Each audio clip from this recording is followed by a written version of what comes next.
ചോപ്പടി ഗ്രാമത്തിൻ പറയിപ്പെണ്ണ് ചാത്തൂന്റെ പുരയിലെ പെണ്ണ് ചട്ടമ്പി ചാത്തൂന്റെ പെണ്ണൊരുത്തി ചട്ടമ്പിയാണേലും ചന്തമൊന്നുമില്ലേലും ചാത്തൂര് ചങ്കാണി പറയിപ്പെണ്ണ് ചോപ്പടി ഗ്രാമത്തിൽ പേരുകേട്ടാൽ പാണി മേലാളർക്ക് ഗ്രാമത്തിൽ ശാപമാണി ആചാരം ചോപ്പടി എന്ന ദുരാചാരം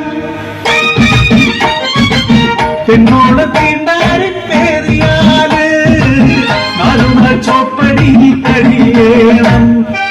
നാലടി പൊക്കത്തിൽ കളിമണ്ണ തീർത്തു ഇരുളിൻ മാടമാടി ചോപ്പടി ഇരുവാതിരുനേരം തുറന്നിടും പഴം കെട്ടി നൽകുവാൻ മാത്രമായി ചാത്തൂന്റെ പുറയിലൊരു പെണ്ണു പിറന്നേ അഴകുള്ള അടിയാത്തി പെണ്ണു പിറന്നേ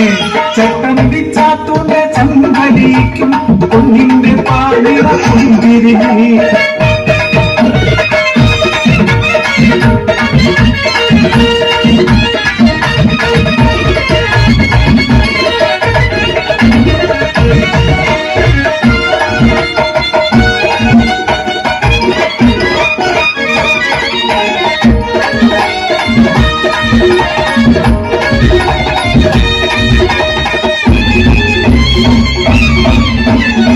കാലങ്ങൾ കഴിഞ്ഞു വളർന്നു തികഞ്ഞപ്പോൾ കുഞ്ഞവളറിയിച്ചു തന്നാണെന്ന് ജഗം നടുങ്ങി ചോപ്പടിയിൽ കഴിയേണ്ട രാവായല്ലോ എന്നയ്യാരൂട്ടിയാലെ ഉണ്ണാറുള്ളൂ എൻ പാട്ടു കേട്ടാലേ ഉറങ്ങാറുള്ളൂ ആ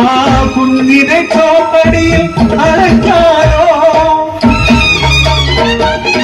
ആചാരമാണിതു ധിക്കാരം പാടില്ല പേരാളറിഞ്ഞാൽ തല കൊയ്തിരും അമ്മ തൻ മനസ്സോ തേടിക്കരഞ്ഞു കുഞ്ഞി മാനസം തേടി പൂണ്ടു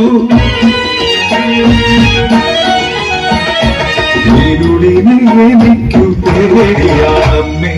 ഒറ്റയ്ക്കിരിക്കാൻ പേടിയാണമ്മേ അരുതേ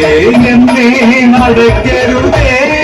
ചോപ്പടി പോർന്നു പേടിയാണ് മനസ്സില്ല മനസ്സോടെ ചാത്തും ഒഴുകുന്ന നിറഞ്ഞാൽ പറയിപ്പെണ്ണും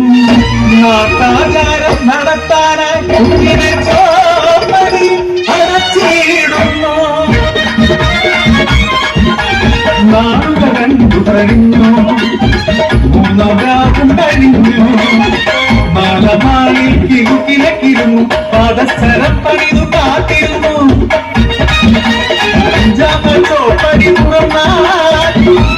മഞ്ഞള നീരാട്ടം ഇവിടെ ഉത്സവമാണത്തില് ആഘോഷം നടത്താൻ ചാത്തും കൂട്ടരും ആളുന്ന കനലിനും ചുറ്റുമിരുന്ന് മംഗളകരിയിൽ മതി മറന്നോ ചോപ്പടിക്കു ചാരയെന്ന് കനൽ കെട്ടും മുഖ ഉയർന്നു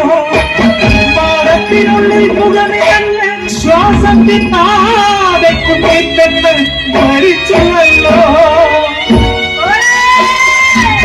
പറയിപ്പെണ്ണിൻ മാനസമെന്ന് അലറിക്കരയുന്നു കടലു പോലെ ആരാരോ ചെന്ന് വാരിയെടുക്കുന്നു മരിച്ചു മഴവിച്ച മൃതശരീരം തോരാത്ത കണ്ണീരായി ചോദിക്കട്ടെ ഈ ദാരി പെണ്ണിന് പാപമാണോ ജന്മം നൽകുന്ന പെണ്ണിനു ഈ നാരി പാപമാണോ ശാപമാണോ എന്തിനീ ആചാര ക്രൂരതകൾ